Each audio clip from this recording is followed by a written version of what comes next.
Assalamualaikum warahmatullahi wabarakatuh.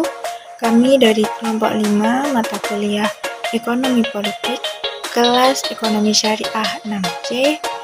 Kami akan menjelaskan materi tentang peran negara dan swasta dalam pengelolaan sektor publik.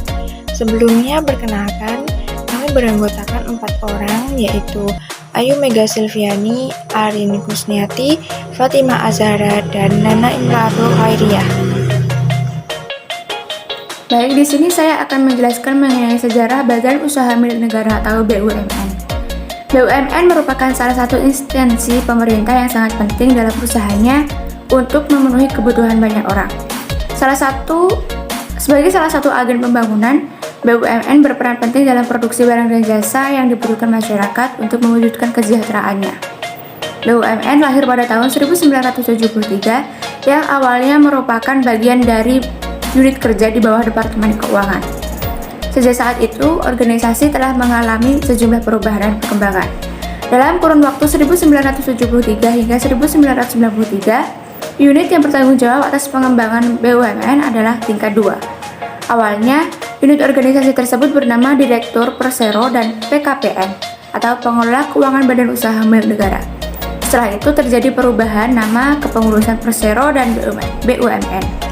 Untuk terakhir kalinya pada unit organisasi tier 2, organisasi diubah menjadi Badan Usaha Pengembangan BUMN hingga 1993. Mengingat adanya tuntutan kepengawasan dan pembinaan BUMN yang semakin meningkat, maka dalam kurun waktu 5 tahun, terhitung dari 1993 hingga 1998, organisasi yang semula hanya setingkat departemen dinaikkan menjadi setingkat departemen umum yang diberi nama Departemen Umum Pengembangan Usaha Negara.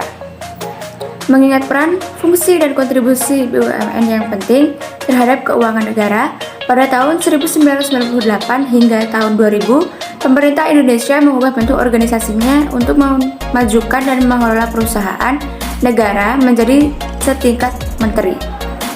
Awal perubahan organisasi menjadi kementerian terjadi pada masa pemerintahan Kabinet Pembangunan keempat sebagai Kantor Negara BUMN Bidang Penanaman Modal dan Pengembangan atau Kepala Badan Otoritas Pembangunan BUMN.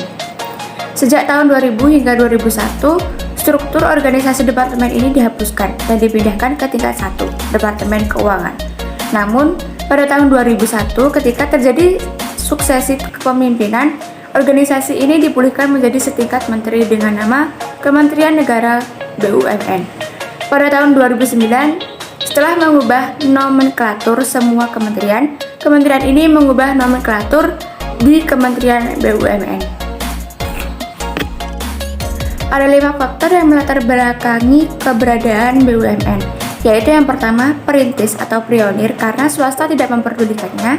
Yang kedua, pengelolaan kawasan usaha strategis dan penegakan pelayanan publik. Yang ketiga, menyeimbangkan kekuasaan swasta. Yang keempat, penerimaan APBN. Yang kelima, hasil nasionalisasi perusahaan Belanda. Jika diamati lebih dekat, faktor keempat tampaknya semakin tidak relevan, sedangkan faktor kelima tampaknya semakin tidak penting.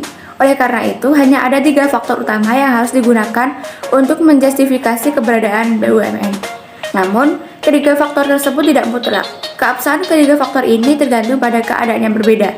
Yang terpenting, mekanisme pasar bekerja secara optimal dan dilengkapi dengan pengamanan seperti pengaturan praktik monopoli dan oligopoli, aturan kolusi, menegakkan praktik bisnis yang adil, melindungi usaha kecil, dan melindungi konsumen. Di negara yang berkembang seperti Indonesia, kesempurnaan fitur keamanan ini masih sangat kurang lengkap atau sangat langka. Oleh karena itu, keberadaan Badan Usaha Milik Negara tetap diperlukan. Bagi Indonesia, isu utama saat ini bukanlah kepemilikan, tetapi bagaimana menciptakan struktur pasar yang tidak mendistorsi dan menjaga nilai-nilai persaingan yang sehat. Selama ini terbukti bahwa kegiatan monopoli, baik yang dilakukan oleh swasta, perusahaan milik negara, atau koperasi, selalu merugikan masyarakat pada khususnya dan perekonomian pada umumnya. B. Filosofi pengelolaan barang dan jasa kebutuhan publik. Pelayanan publik atau pelayanan umum berkaitan dengan upaya penyediaan barang publik atau jasa publik dapat dipahami dengan menggunakan taksonomi barang dan jasa. 4 macam barang dan jasa menurut Howlett dan Rames. 1. Barang atau jasa privat, yaitu barang atau jasa yang tingkat eksklusivitas dan keterhabisannya sangat tinggi. 2. Barang atau jasa publik, yaitu barang atau jasa yang tingkat eksklusivitas dan keterhabisannya sangat rendah. 3. Peralatan publik atau barang atau jasa semi publik, yaitu barang atau jasa yang tingkat eksklusivitasnya tinggi tetapi tingkat keterhabisannya rendah. 4. Barang atau jasa milik bersama, yaitu barang atau jasa yang tingkat eksklusivitasnya rendah tetapi tingkat keterhabisannya tinggi. Materi selanjutnya mengenai pengelolaan barang dan jasa publik. Barang publik merupakan barang yang apabila dikonsumsi satu individu tidak akan habis untuk individu lainnya. Barang publik disediakan oleh pemerintah untuk kepentingan umum dan dibiayai melalui anggaran belanja negara.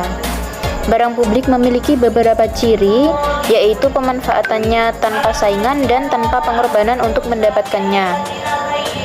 Menurut karakteristik barang dan jasa ada 5 jenis barang publik, yaitu barang publik murni, barang semi publik, barang publik semi privat, barang privat, dan barang merit. Yang pertama, barang publik murni, yaitu barang yang aspek penggunaannya non-rivalry dan non-eksklusif. Yang kedua, barang semi publik, yaitu barang yang dari aspek penggunaannya non-rivalry. Ketika konsumen mengkonsumsi secara berlebihan, maka akan timbul kebosanan. Yang ketiga, yaitu barang publik semi privat, yaitu barang yang penggunaannya bersifat rivalry, tetapi pemanfaatannya tidak bersifat eksklusif. Yang keempat, barang privat, yaitu adanya persaingan penggunaan dan eksklusif, yaitu adanya pengorbanan dalam mendapatkannya. Yang terakhir yaitu barang merit, komoditas atau jasa yang menjadi kebutuhan individu atau masyarakat tanpa berkaitan dengan kemampuan untuk membayar ataupun kemauan untuk membayar. Lalu ada 3 teori yang menjelaskan mengenai sumber penyediaan barang publik. Yang pertama teori Pigow, yang kedua teori Bowen dan Samuelson, yang ketiga teori Eric Lindahel dan Wicksell. Yang pertama teori Pigow. Pengadaan barang publik harus dibiayai dari pajak. Tersedianya barang yang dibutuhkan tentu menimbulkan kepuasan, tetapi pajak pada umumnya tidak disukai sehingga muncul ketidakpuasan. Pajak akan efisien dalam penyediaan barang publik ketika kepuasan tersedianya barang tersebut sama dengan ketidakpuasan atas pembayaran pajaknya. Yang kedua, dasar penetapan jumlah barang publik yang harus diproduksi didasarkan pada harga barang tersebut. Meskipun hak mengkonsumsi barang publik individu adalah sama, tingkat kebutuhan tiap individu berbeda sehingga konsumen akan membayar pajak sesuai dengan kebutuhan yang diperlukan. Yang terakhir, teori Eric Lindahel dan Wicksell. Harus ada sebuah badan nasional yang akan menentukan banyaknya barang publik yang akan disediakan. Penyediaan barang publik didasarkan oleh banyaknya kebutuhan masyarakat akan barang tersebut. Dengan diketahuinya jumlah produksi barang, badan ini akan menentukan jumlah pajak yang harus dibayar. Selanjutnya yaitu kebijakan dalam privatisasi barang publik dan semi publik.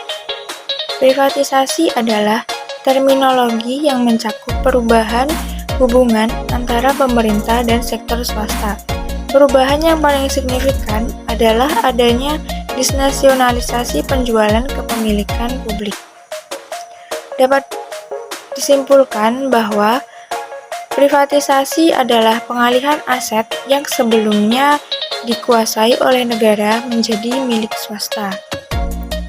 Kebijakan privatisasi ditujukan untuk berbagai aspek harapan, dilihat dari aspek keuangan, pembenahan internal, manajemen, dan ekonomi politik.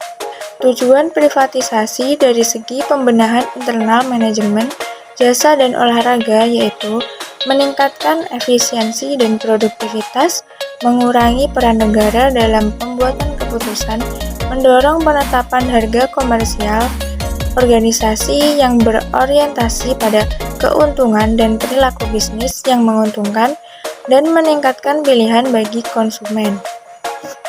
Tujuan privatisasi dari segi politik yaitu mengendalikan kekuatan asosiasi atau perkumpulan bidang usaha bisnis, tertentu dan memperbaiki pasar tenaga kerja agar lebih fleksibel. Mendorong kepemilikan saham untuk individu dan karyawan, serta memperluas kepemilikan kekayaan. Memperoleh dukungan politik dengan memenuhi permintaan industri dan menciptakan kesempatan lebih banyak akumulasi modal spekulasi. Dan yang terakhir, meningkatkan kemandirian individualisme. Adapun dari sisi ekonomi, tujuan privatisasi yaitu yang pertama, memperluas kekuatan pasar dan meningkatkan persaingan. Yang kedua, mengurangi ukuran sektor publik dan membuka pasar baru untuk modal swasta. Adapun tujuan pelaksanaan privatisasi sebagaimana tercantum dalam pasal 74 Undang-Undang Nomor 19 Tahun 2003 tentang BUMN adalah meningkatkan kinerja dan nilai tambah perusahaan serta meningkatkan peran serta masyarakat dalam pemilikan saham persero. Privatisasi bukan semata-mata kebijakan final, melainkan metode regulasi untuk mengatur aktivitas ekonomi sesuai dengan mekanisme pasar. Lalu, dalam memprivatisasi BUMN, terdapat beberapa metode yang digunakan oleh suatu negara, yaitu yang pertama, menawarkan saham BUMN kepada umum. Yang kedua, penjualan saham BUMN kepada pihak swasta tertentu. Yang ketiga, penjualan aktivitas BUMN kepada swasta. Yang keempat, penambahan investasi baru dari sektor swasta ke dalam BUMN. Dan yang terakhir yaitu pembelian BUMN oleh manajemen atau karyawan. Pro kontra mengenai privatisasi. Alasan-alasan yang mendukung privatisasi yaitu yang pertama, meningkatkan efisiensi kinerja dan produktivitas perusahaan yang diprivatisasi. Yang kedua yaitu mendorong perkembangan pasar modal, dan yang ketiga meningkatkan pendapatan baru bagi pemerintah. Adapun alasan yang menolak adanya privatisasi yaitu jika privatisasi menjadi motifnya, yang diprivatisasi adalah perusahaan yang tidak efisien dan produktivitasnya rendah. Dengan diprivatisasi, perusahaan tersebut berubah menjadi lebih efisien, produktivitasnya meningkat, dan kinerjanya menjadi lebih bagus. Padahal, yang diprivatisasi adalah perusahaan yang sehat dan efisien. Adapun dampak dari privatisasi BUMN di Indonesia, yaitu dampaknya jelas terlihat pada perubahan kebijakan pemerintah dan kontrol regulasi. Sarana transisi menuju pasar bebas, aktivitas ekonomi akan lebih terbuka menuju kekuatan pasar yang lebih kompetitif dengan adanya jaminan tidak ada hambatan dalam kompetisi baik berupa aturan, regulasi maupun subsidi. Metode privatisasi yang dilakukan pemerintah masih berbentuk penjualan saham kepada pihak swasta.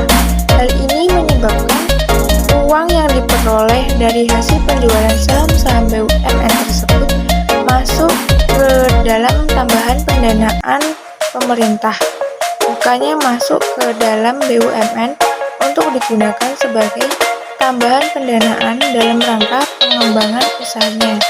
Bagi pemerintah, hal ini berdampak cukup bagus karena pemerintah memperoleh pendapatan penjualan sahamnya. Namun sebaliknya, bagi BUMN, hal ini kurang menguntungkan karena dengan kepemilikan baru mereka dituntut untuk melakukan berbagai perubahan. Metode yang paling sering digunakan dalam privatisasi yaitu adalah penawaran saham BUMN kepada umum, penjualan saham BUMN kepada pihak swasta tertentu, dan melalui pembelian BUMN oleh manajemen atau karyawan. Dan faktor yang harus dipertimbangkan dalam memilih model privatisasi yang sesuai dengan iklim perekonomian politik dan sosial budaya Indonesia ada 6, yaitu yang pertama, ukuran nilai privatisasi, yang kedua, kondisi kesehatan keuangan 3 tahun terakhir, waktu waktu yang tersedia bagi BUMN untuk melakukan privatisasi, kondisi pasar, status perusahaan, telah go public atau belum, dan yang terakhir yaitu rencana jangka panjang tiap-tiap BUMN.